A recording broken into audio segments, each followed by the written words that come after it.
Oi, eu sou o Luiz e estamos começando mais um episódio do programa Que Passa, o programa de divulgação científica da Unila.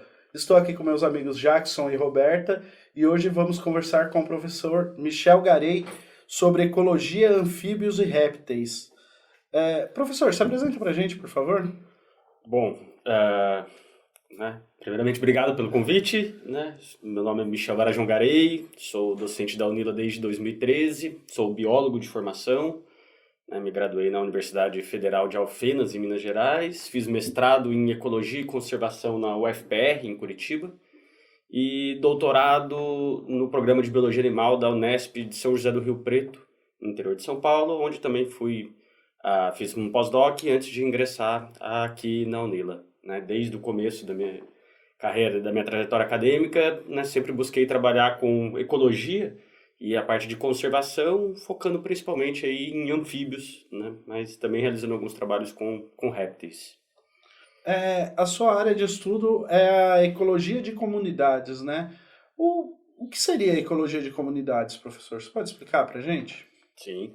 A ecologia de comunidades é o ramo dentro da ecologia que busca entender a distribuição da biodiversidade, né? Então a gente está preocupado em entender por que alguns lugares existem mais espécies do que em outros lugares, ou por que essas espécies mudam entre os ambientes. Então quando a gente, né, vai subir uma montanha, né, então a gente vai subindo essa montanha, a gente vai vendo que os organismos, as plantas, os animais que estão ali, eles vão mudando. Então é entender os fatores que fazem com que ocorra essa mudança, né? Não só nesse gradiente altitudinal, né, mas também em gradientes latitudinais e em outros gradientes de menor escala, né, como um gradiente de urbanização, um gradiente de mudanças de uso do solo e tudo mais. Professor, quais organismos o senhor utiliza como modelo para estudar a ecologia de comunidades? Bom, nas minhas pesquisas eu foco principalmente nos anfíbios, né, nos sapos, nas rãs e nas pererecas, mas também desenvolvo alguns trabalhos com outros organismos, como os répteis, com algas, né. Nesses outros trabalhos eu sempre busco, né, estabelecer parcerias, pois não tenho, né, um grande conhecimento da taxonomia, da identificação desses organismos, mas com anfíbios, como eu trabalho com eles desde 2003, né, então já tem aí 19 anos, eu já me sinto confortável para desenvolver as pesquisas com esse grupo. Professor, e como se formam as comunidades e como que elas se distribuem no território? Então, a comunidade, ela é formada por organismos de diferentes espécies que vão viver no mesmo local ao mesmo tempo.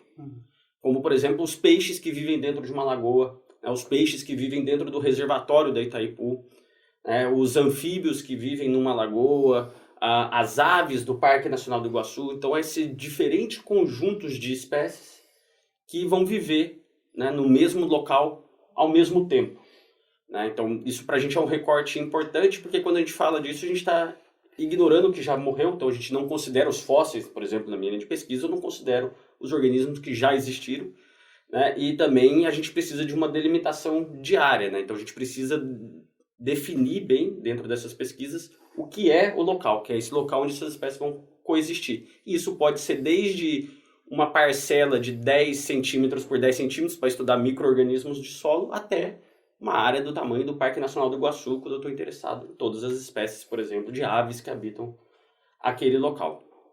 E por que existe espécie em um determinado lugar e em outro acaba não existindo? Então, essa é a grande pergunta dentro da ecologia, né? O que nós temos, né, de conhecimento mostra para a gente que existem fatores abióticos, né? Então, aqueles fatores não vivos, como clima, o pH, né, do solo, o pH da água. Então, são fatores abióticos não vivos que vão interferir nessa distribuição dos organismos, e também fatores bióticos, como, por exemplo, a interação entre as espécies. Então, existe uma relação trófica, né, uma espécie predando a outra. Então, essa espécie não quer ser predada, ela quer fugir daquele predador.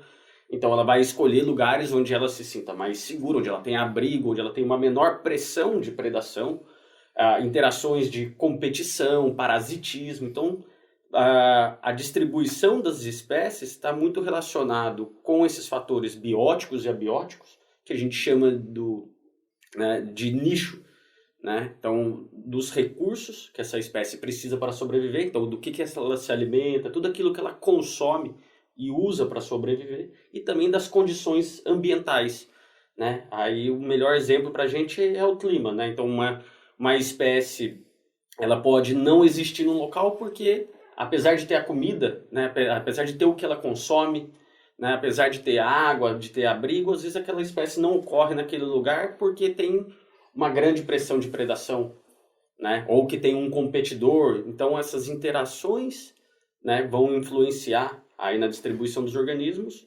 bem como, né, os requerimentos específicos, o que ela precisa para sobreviver. Então, ela precisa de tudo isso. E tem um último fator que é importante, que ela tem que ter a capacidade de chegar naquele lugar. Às vezes a gente tem um lugar onde tem o que a espécie consome, as condições climáticas são favoráveis para a espécie, não tem predadores, não tem competidores, mas, por exemplo, a espécie não consegue chegar naquele local, não consegue ir para lá, colonizar, né, e se estabelecer naquele ambiente. Então, esse processo a gente chama de dispersão, é a migração, né? Nada mais é do que uma migração para aquele local. Então, esse conjunto de fatores influenciam. E o que a gente tenta entender é, em diferentes contextos ambientais, né? Então, por exemplo, aqui a gente está no bioma da Mata Atlântica, entender como que esses fatores influenciam na Mata Atlântica, como que isso influencia no Cerrado, no Chaco, em diferentes biomas, em diferentes contextos, para entender, né, a prevalência, por que em alguns lugares é mais forte, né, a questão de recurso, né, do que o organismo precisa para se alimentar, por que em outros é mais a competição, que todos eles atuam em conjunto. Alguns são mais, em algumas situações, alguns são mais preponderantes do que outros. Mas eles sempre estão atuando, né, de maneira conjunta aí na estruturação. E o que a gente busca entender é isso, buscar padrões, né, entender por que em diferentes locais, né, a competição, por exemplo, é um fator forte. Então, né, entender essa prevalência desses fatores. Professor, você falou que trabalha basicamente com anfíbios e répteis, né?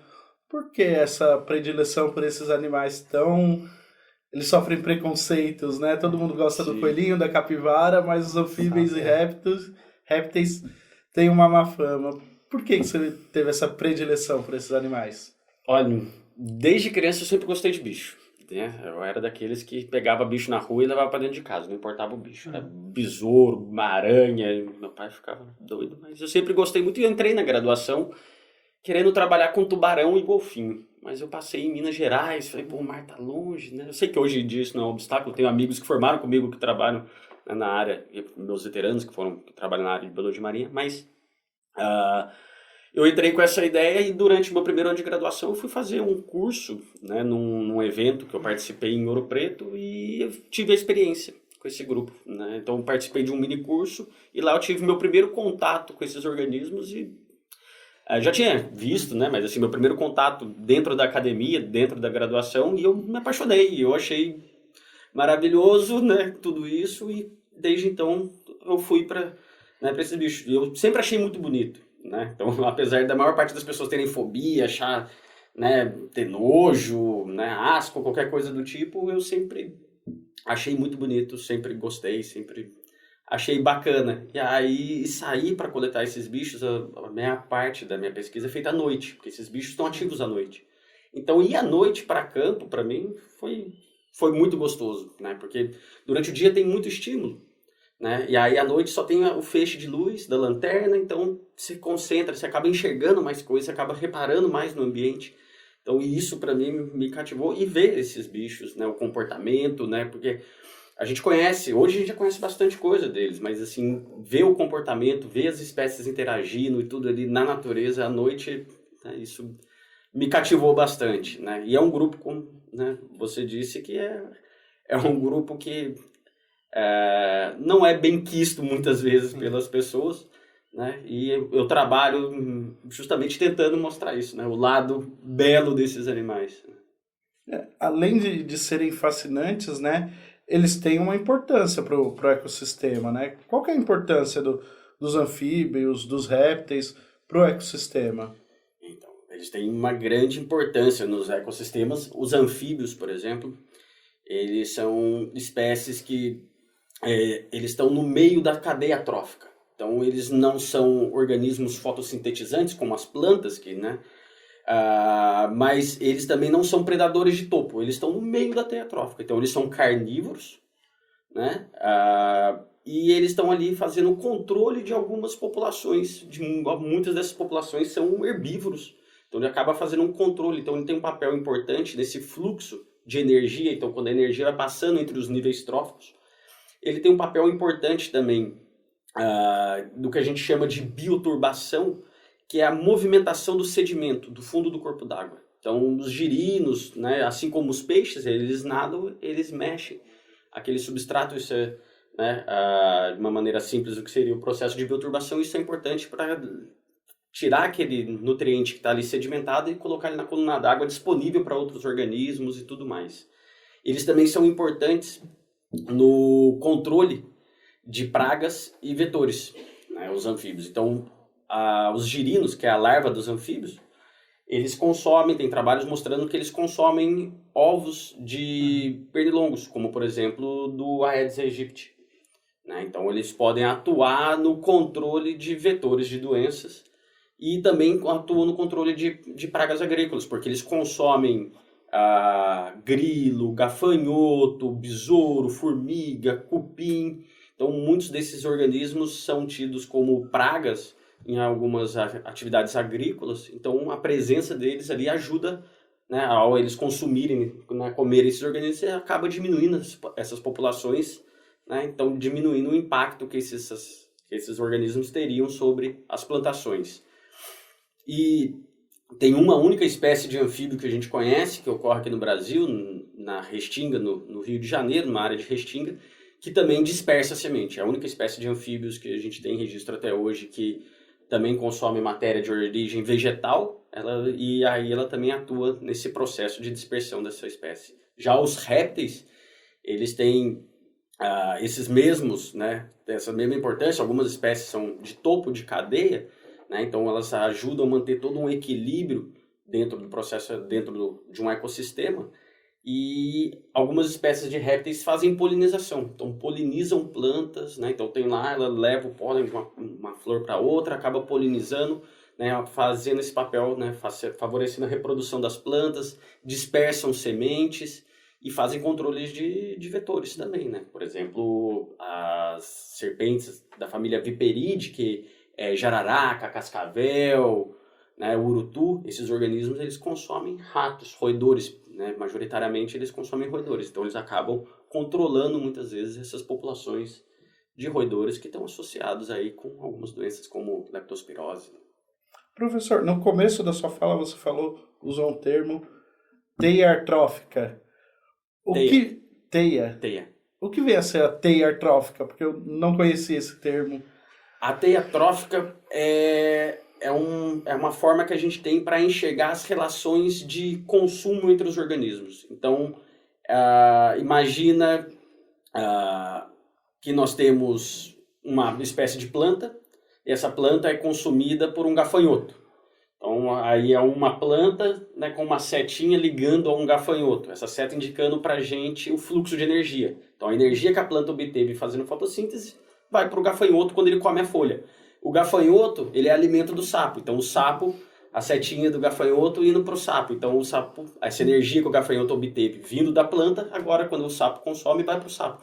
E quando a gente pensa isso em todas as espécies que ocorrem em um determinado local, então, de diferentes grupos, né, taxonômicos, anfíbios, réptil, ave, mamífero, todos eles, se a gente junta, a gente tem essa junção das espécies, e a gente enxerga isso no formato de uma teia, porque são várias ligações, né? Porque as espécies não consomem uma única coisa, né? Então eles consomem itens, né, diferentes. Então, por exemplo, uma onça pintada, ela pode pegar uma capivara, ela pode pegar um porco, né, queixada, algum outro organismo, um veado, ela pode pegar diferentes organismos. Então você vai tendo várias setas, e isso, quando a gente enxerga isso, né, esse diagrama, a gente acaba vendo, né, forma como se fosse uma teia, né? Essas ligações acabam lembrando o desenho de uma teia de uma aranha, por isso a gente usa o termo. Professor, você tinha falado sobre a questão das pragas, né, dos anfíbios. Uhum. Se eu encontro um sapo em casa, por exemplo, então ele não é meu inimigo, mas sim um amigo, né, digamos assim. Se eu encontro, né, esse tipo de animal no meu quintal, eu posso deixar ele lá ou corro algum risco, algum cachorro, algum gato? Pode deixar, né? É até bom que deixe, porque ele vai consumir os organismos que estão ali. Nós temos aqui na região uma espécie de anfíbio, é um sapo, né? É o sapo cururu. Essa espécie, ela tem glândulas de veneno, né? Então, assim, algumas vezes a gente vê, assim, acidente de algum cachorro vir e morder. Só que esse veneno tá ali, ele tá armazenado dentro de uma glândula e ela não tem a capacidade ele não tem a capacidade de expelir aquele veneno. Aquele veneno só vai sair dali quando ele é comprimido, né? Então, a hora que o cachorro vem e morde, aquele veneno sai e aí ele pode causar um mal-estar para aquele cachorro e tudo mais. Já vi cachorros mordendo bicho e fica lá depois meio babando, fica meio, né, lesado, mas recupera. Mas às vezes se é um cachorro de menor, né, porte, de menor peso, pode ter alguma questão um pouco mais grave ali pro cachorro. Mas eu desconheço, né, de alguma história de cachorro ter morrido por ter mordido, mas de ficar mal eu já Então não precisa ouvi. ter pânico, então. Não. Eles estão ali comendo pernilongo, comendo besouro, comendo aranha, barata. Então eles estão fazendo uma faxina ali pra gente em organismos que muitas vezes a gente não quer que estejam. E eles estão ali, né, em busca de abrigo e alimento, né?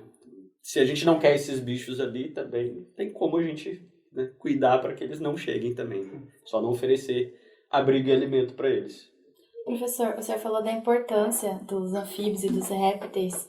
E como é que está o cenário da população desses seres vivos? Então, as populações de anfíbios e répteis elas estão declinando no mundo, né? Então, isso é muito preocupante num cenário onde a gente sabe a importância desses organismos para a manutenção e funcionamento dos ecossistemas, né, para o equilíbrio da natureza. Então, essas populações estão diminuindo, né? Não são todas as populações, mas a maioria, né, das espécies tem registros aí de declínios populacionais ao longo do tempo. Né? Só a gente veio conversar com o pessoal mais antigo, né, e ver o pessoal fala, não, pô, antes sempre tinha sapo em casa, na rua, né, na roça, lá sempre vinha sapo, hoje em dia tem pouco. Então você vê nos relatos das pessoas e também nas pesquisas mostrando que está tendo um declínio mundial dessas populações. Isso é causado por diferentes fatores. Nós temos aí as mudanças climáticas como um fator importante. Aí, no caso dos anfíbios, a gente tem também a radiação ultravioleta, né? Então o aumento do buraco na camada de ozônio e entra essa radiação ultravioleta, porque os sapos eles têm a pele permeável, né? Então eles estão mais, né, sofrem mais com a radiação, né? Todos os organismos sofremos, inclusive nós, mas todos, né, para eles que têm a pele permeável, isso é mais preocupante ainda. Tem o fator que é tido como principal, que é a perda de habitat, que é a destruição dos ambientes naturais, que é onde essas espécies vivem. Então a gente chegar e desmatar uma área, tirar uma área de floresta para expandir um campo agrícola, para a expansão urbana, né? A gente está tirando o ambiente dessas espécies, então está diminuindo a área que eles têm para viver e isso, consequentemente, diminui o tamanho dessas populações. Outro ponto também importante associado com isso tem doenças, né? No caso dos anfíbios, nós temos um fungo, que é o quitrídeo, né, que está associado com o declínio em algumas populações de anfíbios. Isso principalmente na América do Norte, na América Central, aqui no Brasil, tem muito registro do fungo, mas ainda não tem trabalhos associando a presença do fungo com declínios populacionais. Está avançando bastante, né? Então não descarto que existe isso, provavelmente deve ter relações aqui de declínios com o fungo, mas ainda não tem ainda nada de muito concreto como tem em outros lugares. E também, além disso, a gente tem a exploração, né? Então a gente tem exploração à caça, né? Então, por exemplo, no caso dos répteis, né? Então o pessoal caça muito tracajá, né? Lá no norte, para consumo, né? Jacaré, para couro, até mesmo anfíbios, né? Tem em alguns lugares que as pessoas têm o hábito de consumir anfíbios.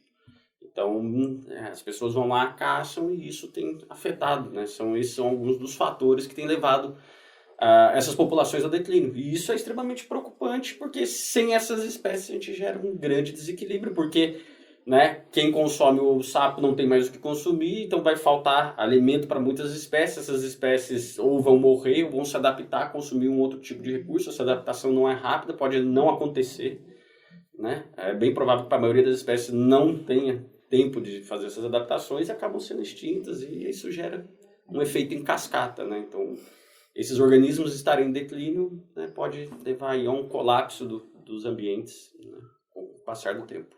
O senhor estava falando sobre a urbanização e as questões agrícolas, né? Uhum. Eu queria saber um pouco mais sobre os impactos na distribuição da biodiversidade que eles acabam sofrendo.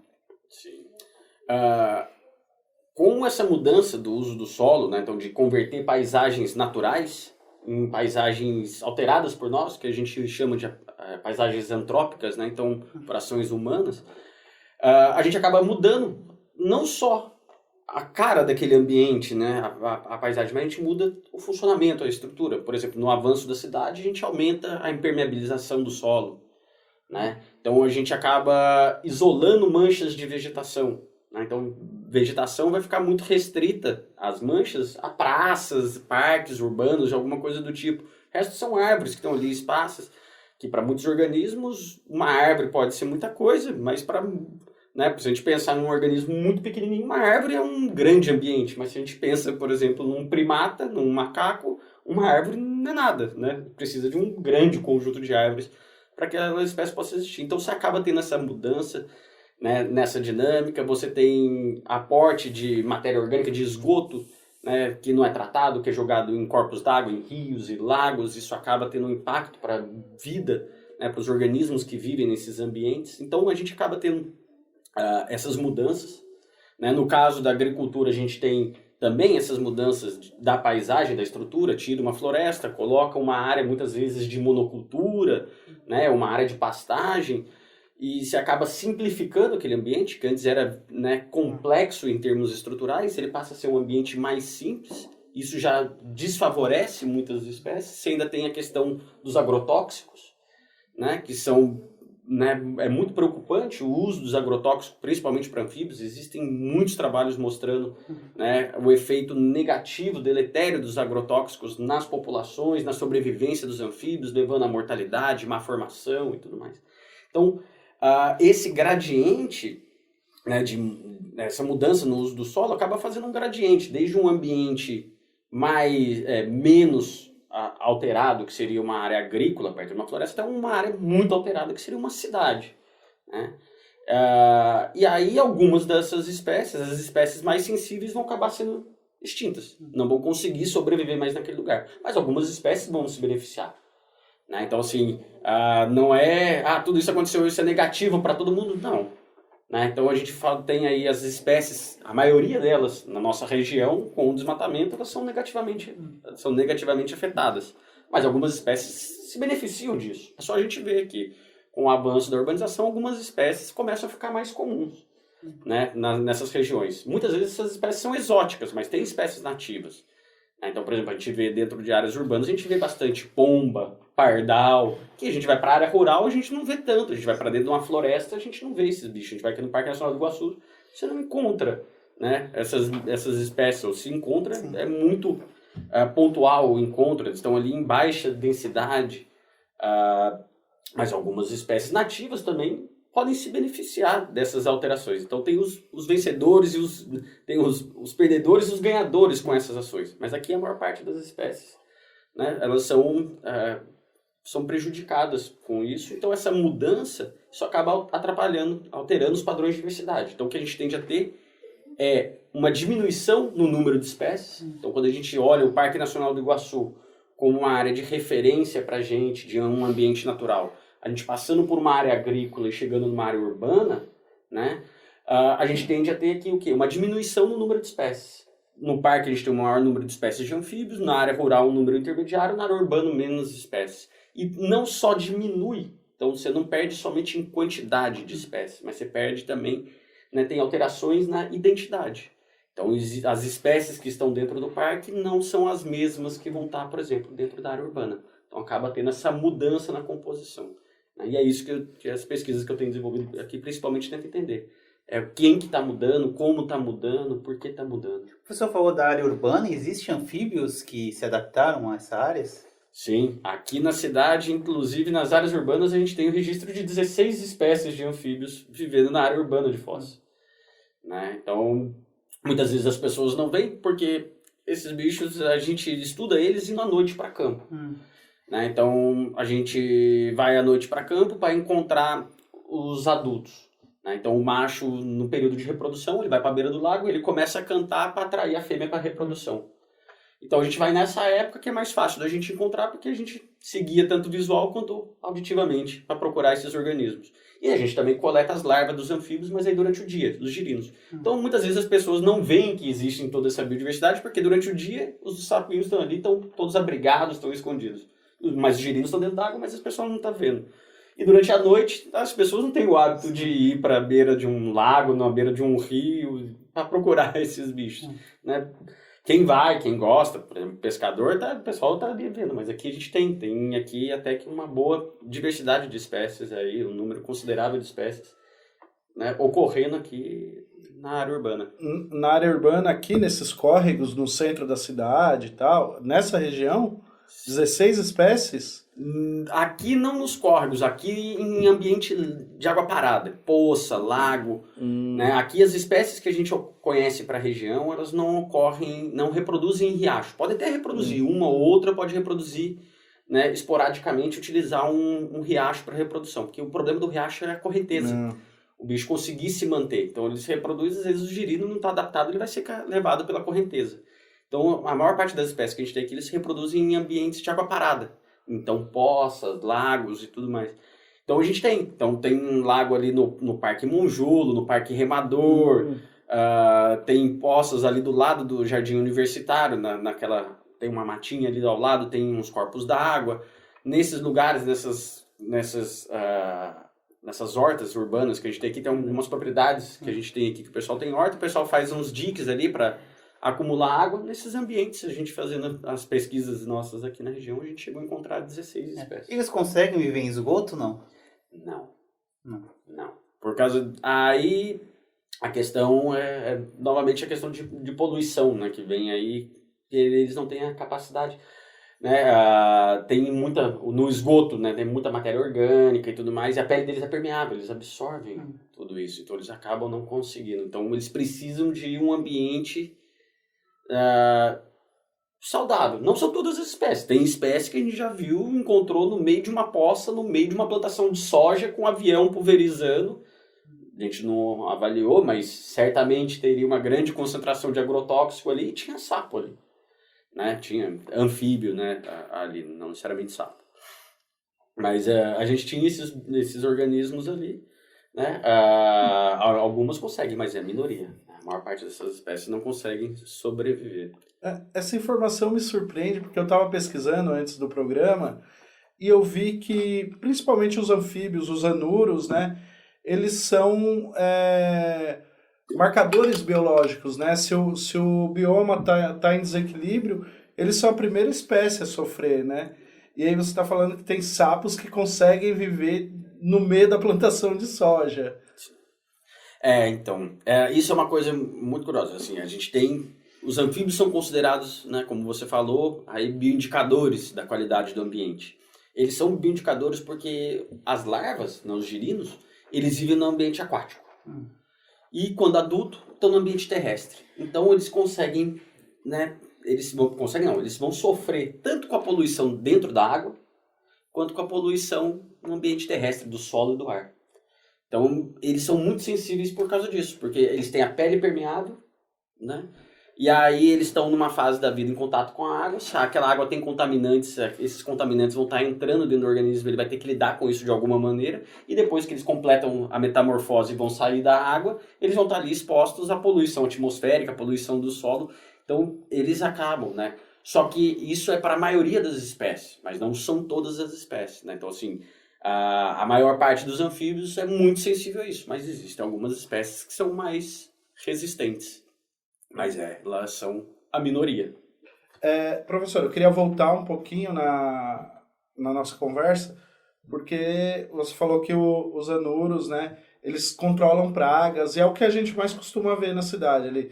Sapo, rã, perereca. Quais que são as principais pragas controladas por eles?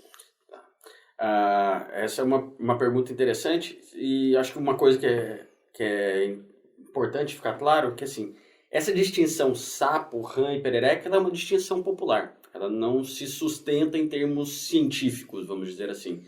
Né? Então, popularmente, a gente tem aí que o sapo é aquele anfíbio que tem a pele seca e verrugosa, né? A perereca é aquela que escala, então ela tem uma expansão digital que permite ela escalar, e a rã tem a pele lisa, né? Membrana interdigital e salta muito. Essa distinção, a gente consegue separar esses organismos, mas essa divisão ela não é científica. E esses organismos, esses diferentes organismos, eles vão consumir eles consomem principalmente artrópodos, invertebrados, insetos, né? Principalmente vão consumir aranhas, vão consumir insetos, e o que eles consomem depende muito do tamanho, né? Então uma restrição que a gente tem na dieta deles, no que eles comem, é o tamanho da boca. Então eles vão consumir o que cabe dentro da boca deles. Então tem espécies de anfíbios que têm 1 centímetro, 2 centímetros. Essas espécies vão comer organismos muito pequenos, que se eles têm 2 centímetros de comprimento, imagina a boca dele é bem menor. Então eles são organismos que vão consumir cupim, formiga, né? Então a gente tem aí agora espécies maiores como o sapo cururu, né? Aí o sapo cururu ele já, né, chega a mais de 15 centímetros, ele pode chegar a consumir aí baratas, besouros, o que passar na frente dele, se mexer na frente dele, eles acabam consumindo, né? Então tem uma espécie exótica que foi introduzida no Brasil para a produção de carne, né, de rã para vender, que é a rã touro. É uma espécie nativa da América do Norte, foi introduzida aqui na América do Sul para criação e esses organismos acabaram fugindo. E eles são predadores vorazes, esses bichos. Eles consomem de tudo. Eu já vi registros, né? Não que eu vi, eu né, vi na internet, lendo artigo, vendo fotos dessas coisas. Tem foto desses bichos consumindo morcego, né? E eles comem tudo, né? Que passar pela frente deles. Eles comem outros anfíbios, eles comem o que tiver ali pela frente dele passar, ela pega. Né? Professor, só deixa eu entender. Então, cientificamente, não existe diferença entre rã, perereca e sapo. É tudo a mesma coisa para vocês. Na verdade... Não consegui entender Essa direito. pergunta aí agora... Essa é difícil, porque o que acontece é o seguinte, essa classificação que a gente tem popular, a gente consegue fazer ela, só que em termos científicos elas não se sustentam, porque, por exemplo, as pererecas, aqui na nossa região, as pererecas, elas pertencem a uma família que a gente chama de Ilide, que é a família que abriga as pererecas, mas nem todo mundo ali dentro é uma perereca. Tem algumas espécies dentro dessa família que passam a vida inteira dentro da água. Então elas têm o corpo todo o formato de uma rã. Se eu colocar ela aqui na mesa para vocês e perguntar o que é isso daqui, vocês vão falar, é uma rã. Mas só que ela é da família das pererecas. Então é por isso que acaba que essa distinção a gente usa muito, mas cientificamente ela não se sustenta porque não existe um conjunto de espécies proximamente aparentadas, que sejam aqui é só as pererecas, aqui é só os sapos, aqui é só as rãs. Isso está meio misturado ao longo da história evolutiva desses organismos. Não sei se eu... entendi. Não, eu entendi, mas fiquei confuso. Agora, quando eu ver um sapo no meu quintal, eu vou falar, e agora? O que você é? Pode falar um sapo, não tem problema. Mas assim, é que Cientificamente é o a gente correto. Assim.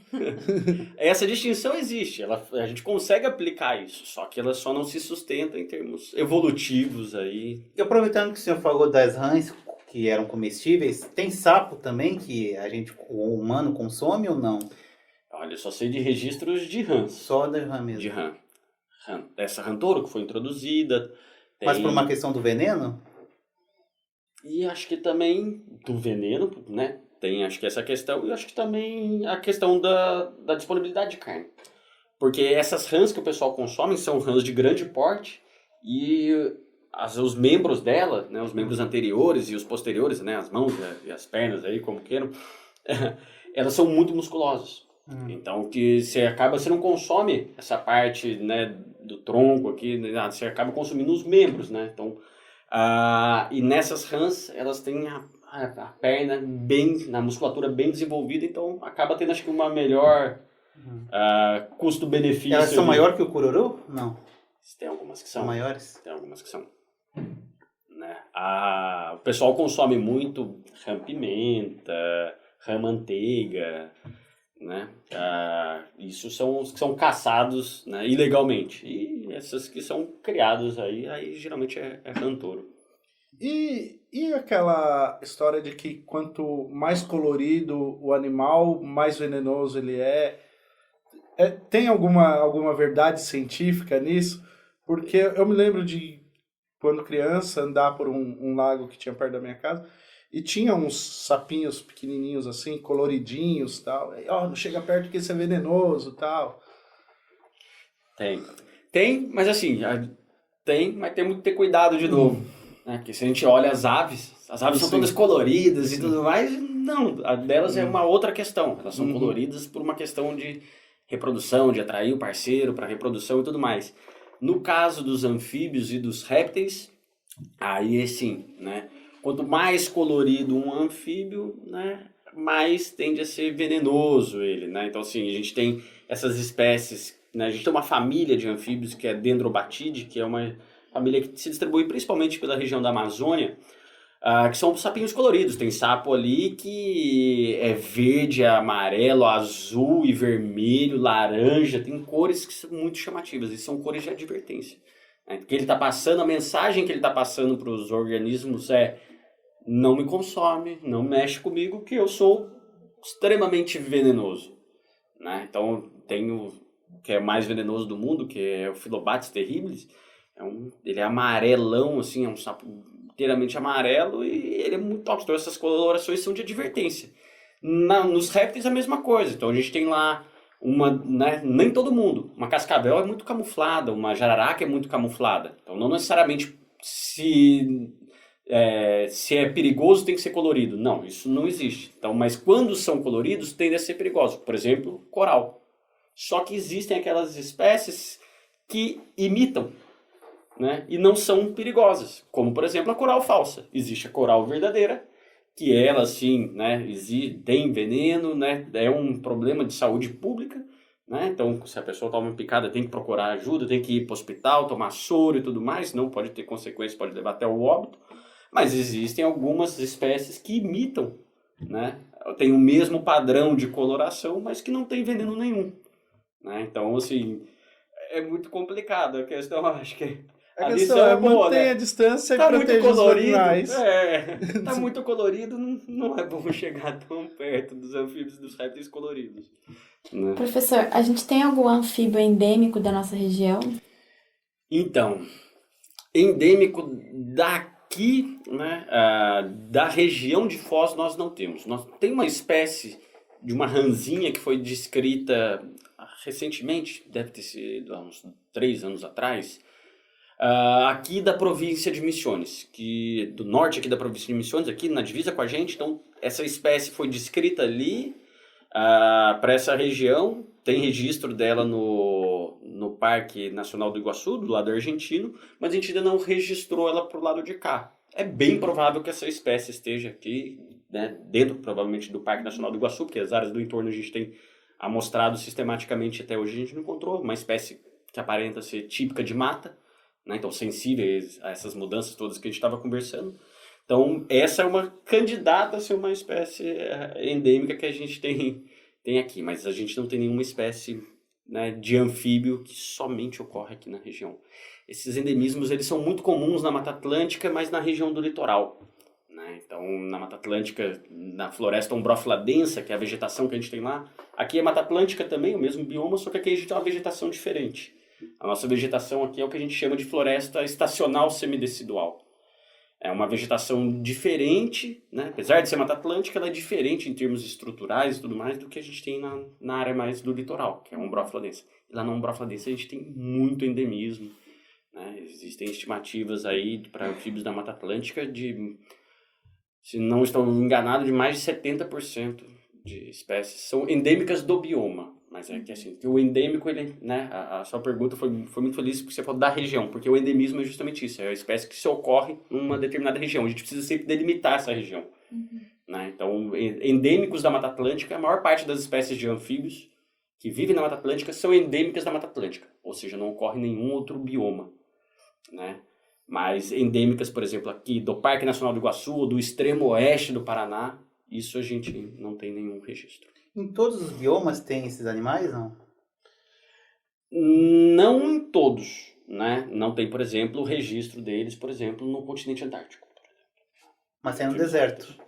Ou também não? Tem anfíbios, répteis tem, e tem alguns anfíbios que são de regiões desérticas. Né?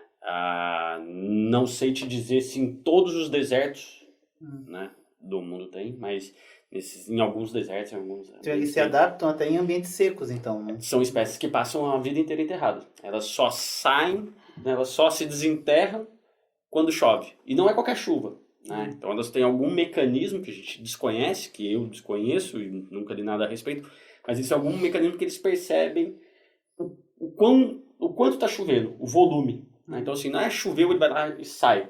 Ele precisa de muita chuva para ele sair e reproduzir, buscar alimento. Né? Ele deve ter outras saídas para ir buscar um alimento, alguma coisa, mas ele rapidamente né, se enterra. Mas eles vão se reproduzir aí quando chove, tem um grande volume de chuva. E eu queria saber, você desenvolve né, ações da conservação de répteis e anfíbios ameaçados na região do Baixo Iguaçu. Como que está esse processo na nossa região? Então, isso faz parte de um plano de ação nacional, né, que são os PANs. Então, tem o plano de ação nacional do Baixo Iguaçu, que está associado com a construção da usina hidrelétrica do Baixo Iguaçu. Então, tem esse grupo, né? Então, o PAN, que tem várias frentes, né? Eu estou junto com alguns outros pesquisadores de outras instituições, como o UniOeste, o TFPR, a gente está cuidando, fazendo as pesquisas né, focadas em répteis e anfíbios aqui na região, mas tem pesquisas com peixes, com mamíferos, com vários organismos, né? E o que a gente tem feito é buscar populações. Então, a gente tem tentado buscar essas populações de espécies que estão ameaçadas de extinção em algum grau, em alguma lista, porque existe a lista de espécies ameaçadas de extinção do Paraná, existe a lista de espécies ameaçadas de extinção do Brasil e existe uma lista global, que é a lista da IUCN. Então, a gente tenta procurar populações dessas espécies que estão em algumas dessas listas. Né? Então, a gente faz expedições para diferentes lugares para tentar ver se encontra essas espécies. E aí, se a gente encontra, a gente tenta fazer um diagnóstico para ver como que estão essas espécies. Então, tem um parceiro meu de pesquisa, né, que é o professor Rodrigo Lignal, da UTFPR. Né, teve uma aluna dele de mestrado que pegou uma dessas populações de anfíbios que ocorre dentro do Parque Nacional do Iguaçu e eles foram fazer análise para ver se tinha aquele fungo que eu falei anteriormente que causa uma doença, né, que é o quitrídeo. Então, eles foram lá, encontrou essa população dentro do parque e foi lá para ver né, como que tá, se está tendo muita infecção, se esses bichos estão contaminados e tudo mais. Então, a gente tem feito pesquisas nesse sentido, buscando essas populações e tentando traçar aí, né, levantar informações sobre o status dessa população, como que está, né, fazer um diagnóstico dessas populações, onde elas estão, tamanho, se estão bem, né, o que é que isso quer dizer. Eu queria tirar uma dúvida, você está falando de que vocês vão fazer pesquisa e tal, e aí não tem uma espécie endêmica, né? Mas não tem como saber, né, na cabeça todos os animais que tem, né? Todos os animais conhecidos. Como que você sabe que aquele bicho existe ou não? Como que é esse processo? Então, isso que a gente faz, assim, por exemplo, no caso dos anfíbios, a gente pode identificar uma espécie a partir da sua larva, do girino. Então, com o girino em mãos, a gente consegue identificar o adulto, né? Porque o girino, para a gente identificar, a gente precisa de lupa. Então, a gente precisa coletar esse organismo, né? Aí ele vai para uma coleção científica e é lá nessa coleção científica, com auxílio de lupa e tudo mais, a gente consegue olhar características e identificar. Falar, esse girino é dessa espécie. No caso dos anfíbios adultos, né, e também dos répteis, para muitas das espécies a gente consegue no campo já olhar e falar, essa espécie é tal, né? E também no caso dos anfíbios ajuda o canto, porque cada espécie tem o seu canto, o canto é específico. Então pelo canto dá pra gente saber. Então eu escuto a espécie, né, se é uma espécie que eu já conheço, que eu já trabalhei alguma vez, o bicho canta, eu falo, tá ali, ó, tem a espécie tal, tá cantando, tem um Leptodactylus fuscus cantando, tem o Physalenus cuvieri. Então a gente consegue ouvir e saber quem são essas espécies que estão ali no ambiente. Tá. O trabalho de campo, ele funciona como? Vocês vão lá à noite, aí pega ele, pesa, mede. Como que funciona o trabalho de campo de vocês? Então, do campo a gente tem assim, nas pesquisas que a gente desenvolve, a gente faz coleta dos girinos durante o dia. Então a gente vai nos ambientes e coleta as larvas.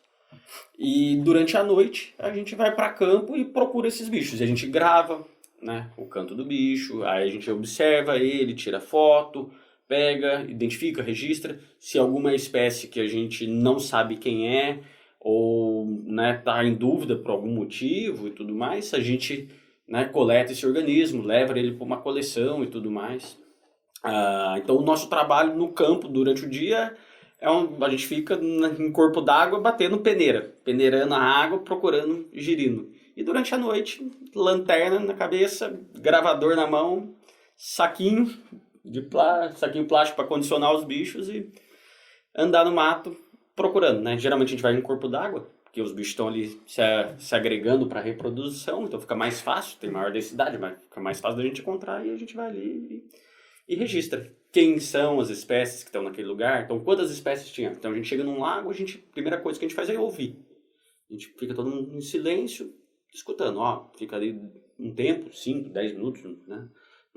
A gente não tem uma padronização específica em termos disso, a gente fica ali ouvindo, E conseguimos ouvir 5 espécies cantando. Essa a gente sabe, aquela ali a gente não sabe. E a gente anota isso, depois a gente sai e faz uma varredura. Anda por todo o corpo d'água. Na margem do corpo d'água, se for preciso e for possível, a gente entra para dentro d'água, porque às vezes tem vegetação no meio da água, o bicho está ali, então a gente entra, vai, pega os bichos. E aí volta, e aí checa todo mundo, né? E se é necessário, a gente faz a coleta, se não é, a gente solta o bicho ali mesmo. Falando em coleta e voltando ao assunto de casa, se eu encontro um sapo em casa, qual que é a melhor forma de fazer essa coleta e aonde que eu devo tirar e jogar ele, né? Então, a gente coleta com as mãos. Não tem perigo? Não. Só não pode depois colocar a mão em mucosa. Pegar o bicho e colocar a mão no olho, nariz e boca, daí vai dar acho que vai dar uma boa incomodada, né? Mas a gente coleta eles com a mão mesmo. Né? Então, se aparecer em casa, é pegar e tocar para fora, né? Porque uma coisa, né, a gente... Apareceu um sapo na minha casa, não quero, né? Pega o sapinho, leva para uma área de mata, algum outro ambiente e solta. Não adianta jogar ele para a rua porque ele vai morrer, né? Vai ser atropelado, de alguma forma ele vai morrer, né? Então a melhor forma é pega ele, joga num saquinho plástico, põe um pouquinho d'água para ficar úmido ali, né? E depois solta em algum lugar. É engraçado porque tem de vez em quando viraliza, né, alguns vídeos mais no interior do país, de crianças segurando o sapo e aos comentários das pessoas, meu Deus, vai morrer a criança porque tem veneno, cadê os pais? Então quer dizer que o sapo não é tão perigoso quanto a crendice das pessoas, né? Não são nada perigosos. Não tem nenhum perigo. O perigo é se essa criança resolver sair mastigando o sapo, né? Mas aí acho que também é mais difícil. E a criança também não vai achar como que chama aquele lá, o que você falou? Os dendrobatídeos. Não, aquele o mais perigoso do mundo. O Phyllobates terribilis. Eu adorei o nome dele, Phyllobates terribilis. Terribilis, então, esses dendrobatídeos são espécies comuns na Amazônia, né? Eles estão lá e são bichinhos que vivem dentro da floresta, eles não vivem fora da floresta, né? Então, dificilmente vai ter uma criança andando dentro da floresta sem supervisão de um pai pegando esses bichos, porque eles são realmente perigosos. Esse sim, se você tiver um corte na mão e manipular um bicho desse, dependendo do tempo e de que bicho for, pode ser o último organismo que você manipula na vida. Não joguem sal nos sapos. Não matem as cobras. Não, matar cobra é difícil de falar isso para as pessoas. Não matem cobra, porque as pessoas não sabem identificar o que é uma jararaca e o que não é. Tudo é jararaca. Todo bicho que é marrom, o pessoal chama de jararaca. Tem uma serpente que ocorre aqui na região que a gente chama de de papalesma, dormideira e tudo mais. E algumas pessoas chamam de jararaquinha. Esse sapo, ele come caramujo. Sapo não, essa serpente. Ele come caramujo, né? O bicho não faz nada. E, cara, as pessoas veem aquilo, acham que é filhote de jararaca e sai matando o bicho doidado. É que nem quando apareceu a cobra lá no condomínio, onde eu moro, e o Marcos estava aqui com a gente. E aí tinha uma cobra, colocaram no grupo, e aí o Marcos falou, não, pega a cobra e vamos chamar o CCZ. E aí o povo se revoltado, que o povo queria matar a cobra. Falou, não, então leva pra sua casa, não sei o quê. Porque ele falou, não vamos matar, vamos tirar ela. E os vizinhos se revoltaram no grupo do WhatsApp porque ele defendeu a cobra.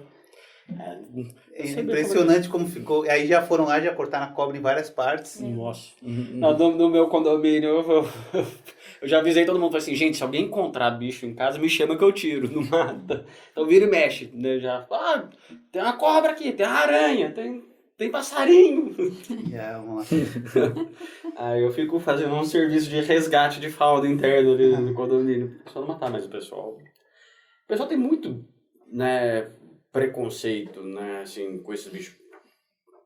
Com sapo, eu confesso que eu não entendo. Assim, fala assim, mas por quê? Você nunca chegou a estudar por que tem no folclore, alguma coisa? Nunca cheguei, né, mas eu nunca consegui entender, assim, da onde vem toda essa questão, né, cultural, do tipo, pô, sapo espirra veneno, vai ficar cego, não sei o que, vai morrer, nossa, não sei, né? Então, assim, não sei. Agora, com serpente é compreensível, né? Você pega, tem um monte de serpentes peçonhentas aí que tem, se não mata, né, pode causar danos, né, graves e permanentes aí para as pessoas, então você até fala, pô, a serpente tá beleza, mas... E o sapo é um animal limpo também, né? Sim, porque como ele tem a pele permeável, ele tem, na superfície da pele dele, ele tem muita substância antifúngica, antiviral. Então ali tem um monte de substância, inclusive de interesse farmacológico. Né? Então tem espécies de anfíbios que tem uma espécie de uma perereca que ocorre no cerrado. Tem pesquisas sendo desenvolvidas com as substâncias uma toxina que tem na pele dele, que combate o Trypanosoma cruzi, a doença de Chagas. Então, assim, tem um potencial farmacológico muito grande os anfíbios. Né? Então, tem muita coisa ainda que pode ser explorada aí, né? Assim, para benefício da nossa espécie. Então, uma visão bem antropocêntrica aí, né? Então a gente tem, né, eles têm um grande potencial aí de uso, de interesse, né, por causa disso, porque a pele deles é permeável, né, não é igual a nossa, né, então assim, não é qualquer bactéria, um vírus, uma bactéria que chega, não entra na nossa pele, vai entrar pelas vias aéreas e tudo mais. Agora não sabe como a pele dele é permeável, teoricamente entraria, então ele tem que ter uma proteção, então tem muita substância ali para combater vírus, bactéria, protozoários, para que eles, né, consigam aí sobreviver, né? Essa carga toda que eles estão o tempo todo em contato. E tem alguma espécie que foi domesticada pelo homem, não? Olha... Para viver, tipo, pôr num aquário, por exemplo, existe? Tipo, uma iguana, alguma coisa assim? Existe, tem pet. Tem pet o axolote, que é tritão, são salamandras. É aquele que parece um Pokémonzinho, não é? O axolote? Isso. O pessoal usa como pet. Né? Tem pet, né? Usa esses organismos como pet. E tem algumas pessoas que usam salamandras também, né? Eu Sim. já vi na internet. Sim. E aí que usam esses organismos como pet, assim, mas de domesticar, assim, do seu tipo, né? Aí não. Como um cachorrinho. Não. Já vi histórias com répteis disso, com cágado, né? Com cágado que chama, cágado vem. Agora com sapo eu nunca vi nada a respeito, não. Acho pouco provável, não impossível, mas pouco provável. Professor, a gente queria agradecer pela sua presença, a gente já vai encerrar. Muito obrigada, obrigado. Foi uma ótima conversa. Obrigado a vocês pelo convite aí, uma prosa boa, valeu. E para você que está nos assistindo, não se esqueça de deixar o seu like, se inscreva no canal e acompanhe os próximos episódios. Até mais!